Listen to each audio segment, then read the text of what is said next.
Good morning, good afternoon, good evening, wherever you are on this pale blue dot that we all live on. My name is Adamantium, and welcome to this edition of AAU TZM podcasts. I hope everyone out there is feeling well and can sit and enjoy this edition, because it's certainly shaping up to be a very interesting one. Just for the usual announcement, for those of you listening to this on YouTube right now, my podcast also exists on talkshoe.com. So if you wanted to download and listen to the full 60-minute podcast for free in MP3 format, you can do that there when you go down into the video description and click on the link. Other announcements: the Z-Day London event this year is being held at the Keyworth Centre Events Theatre at South Bank University in London on the 16th of March. That unfortunately has sold out now, but an email has been sent out. If you aren't able to attend, then please by all means contact the event organisers so your tickets can be made available for people on the waiting list. Other than that, there's my own Z-Day event that's going to be held at the Old House at Home pub in Maidstone. That's going to be on March 9th. The presentation for that is shaping up to be a very interesting one. I'm very pleased with what I've done so far with that. But one more event I will mention is that this Sunday, the 10th of March, Federico Pistono, the author of Robots Will Steal Your Job, But That's Okay, will be having a debate with the Socialist Party. That's going to be held at 52 Clapham High Street in London. The postcode for that is SW47UN. It's going to be a free event kicking off at 6 p.m. And I myself, I want to go, but because it's the next day after my Z-Day event, I don't know if I can, but I will make every effort to try and go, because Federico is a wonderfully inspirational individual anyway, so I'm going to try my best to see if I can get there, but I just thought I'd throw that out there. But like I said, it's a free event this Sunday. Get the chance to meet a true Italian stallion. So I will waste no more time and get into the meat of this particular show. Today I am very pleased to welcome Neil Kiernan, AKA VTV, from V Radio. If you want to find out more about his show, if you go to v-radio.org, and you can find his show there. But Neil, welcome to the show. Thank you. It's good to be here.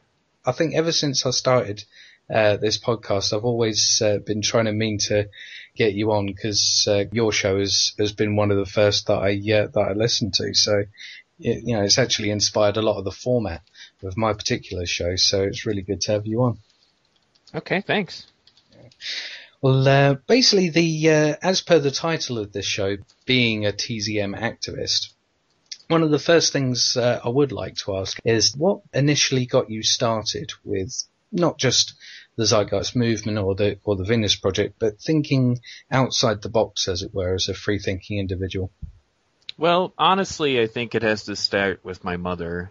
She was the most influential person on me in my childhood, and more or less she had from a very young age always taught me that you should not only be aware of what's going on around you, but you should be willing to question authority.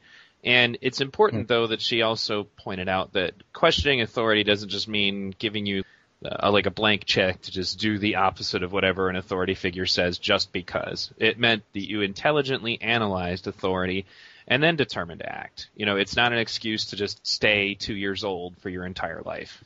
And the example that she gave me, and I remember this, I think it was in the 6th grade, she said, there was a platoon of soldiers that were ordered to go to ground zero during the Manhattan Project after the detonation of the first nuclear weapon. And they didn't question authority. They just walked in there and did it, and every single one of those men died of radiation poisoning. That's an example of just a time that people did not think to act, that did not think to consider what it was they were being told, by their leaders. And that was the reason she said you need to be somewhat responsible, obviously, in your evaluation of these people. So that was kind of the foundation. And ironically, it's actually one of the reasons that led to my mother's divorce with my father, because he was a very 50s father knows best, children are to be seen and not heard kind of guy. And my mom was not like that. She was a 60s free-thinking kind of person. So she actually did, for that reason, have a very different way of raising children than he was, going to agree to. And because of that disagreement, they got divorced. One of the key differences, and she would tell me this, that she would in fact allow me to question the reasons that she was telling me things. And the funny thing is that I, because of that, became somebody who did not really need that much authority in my life from my mother. I mean, don't get me wrong, she still was, the final word on things going on, she was the adult, but when I was 16 years old, I didn't really have a solid curfew. It didn't mean that I didn't need to report to her where I was or whatever, just for the sake of, making sure in case anything happened, she'd be able to figure out, what had happened to me. But most of the things that you would not want a teenager to do at 16 years old, I wouldn't do anyway. And it wasn't because of the fear of my mother punishing me. It was because I had, at that point, because of my mother's guidance in my early childhood, developed enough critical thinking skills that the things that 16-year-olds might do that were not wise were things I wouldn't do because I understood that they were not wise. I understood that premarital sex, when you're not ready for, children is probably not a good idea. I understood that doing hard drugs was not a good idea. I understood that, drinking and all that, was not a good idea. So it wasn't necessary for me to be, constantly, told what to do. And I think one of the most classic examples of this will be the last story I tell in this particular part of it, is that one day some other family members who had been people who had been vocal about my mother supposedly not being a very good parent had their children over. And we had this porch, this wooden porch, and these two children that were from that family literally charged up to the edge of the porch and kicked out two of the planks of the wooden, fence-like area around the top of the porch. Yeah. And, so one of those parents that's supposedly better than my mother went outside to deal with, the two kids.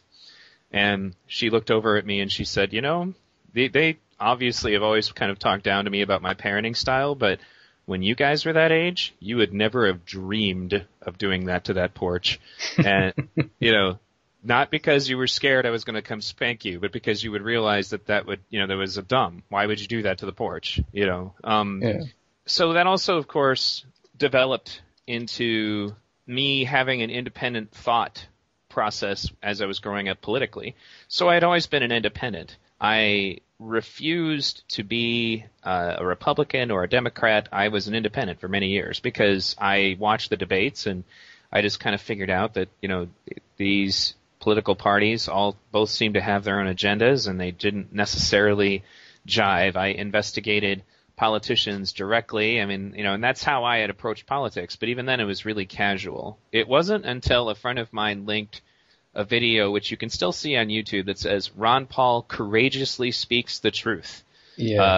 That I really started to go, because then he went openly, confronted Rudy Giuliani, when Giuliani said that they're attacking us because they don't, they find us, the Middle East finds our freedoms, offensive or whatever. He's like, they don't attack us because we're free. They attack us because we've been bombing their countries and intervening in their politics. And, I was just like, wow, and that opened the floodgates to me checking out more and more Ron Paul. Then eventually I joined that movement for a while. I became a libertarian. I even became a free market capitalist for a long time. And I became a delegate to their political convention for their, Libertarian Party. I ran for Congress as a Libertarian in 2008 in the Michigan's 10th District.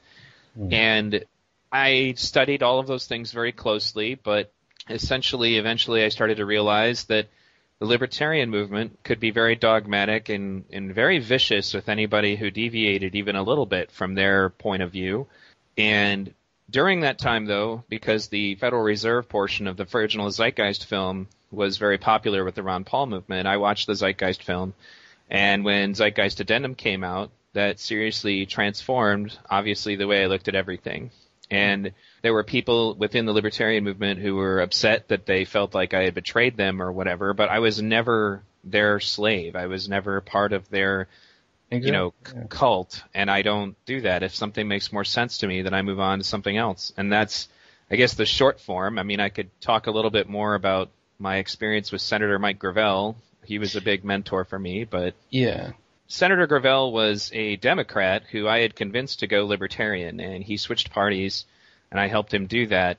And he was a big influence on my life also because he was trying to, bring it up to me. He's like, there are a lot of hero worshipers in that Ron Paul movement, and it's not really Ron Paul's fault, but they don't question him. They don't ever think about, could he ever be wrong about anything? They don't, he's like, and I don't like people like that. He, in fact, refused to associate with anybody psychophonic.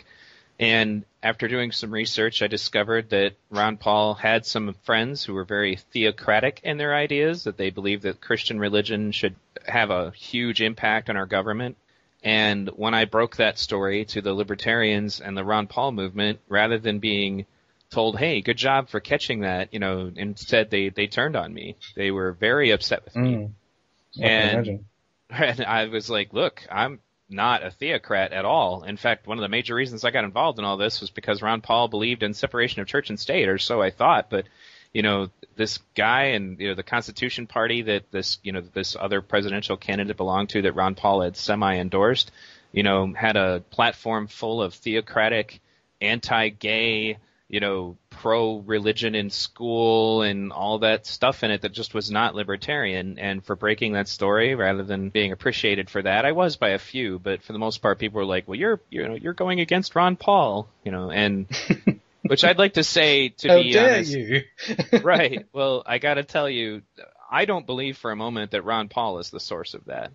It doesn't change the fact, however, that that goes on in that group. So overall, that eventually led to me just kind of full on going into the Zeitgeist movement. And I met with Jacques Fresco and Roxanne Meadows when they came to Michigan to give a lecture here, and kind of became a spokesman for them for a while. And pretty much everything else after that, you guys know already. The radio had originally actually been my libertarian radio show, and I converted it to a TZM format, and it's been that way ever since. Fantastic. I mean, it's really fascinating hearing all the different kinds of stories about how people sort of like came to the movement. And your particular journey, I mean, you had the foundations for critical and analytical thinking right off the bat anyway. So, you hit the ground running, as it were. That's probably why you've been such a fervent and well-versed speaker for this anyway, because you didn't have to fight through all these cognitive barriers, as it were, that so many of us have to fight through, and some of us are still fighting through. I mean, how would you say you've experienced talking to other Zeitgeist movement or Venus Project advocates, where they're still sort of experiencing that lag, as it were? I think that, well, one of the things about the Zeitgeist movement is that it's made up of a lot of different demographics, and there are also a lot of different groups that seek to kind of hopefully harness the Zeitgeist movement. We dealt with that a lot on the forums.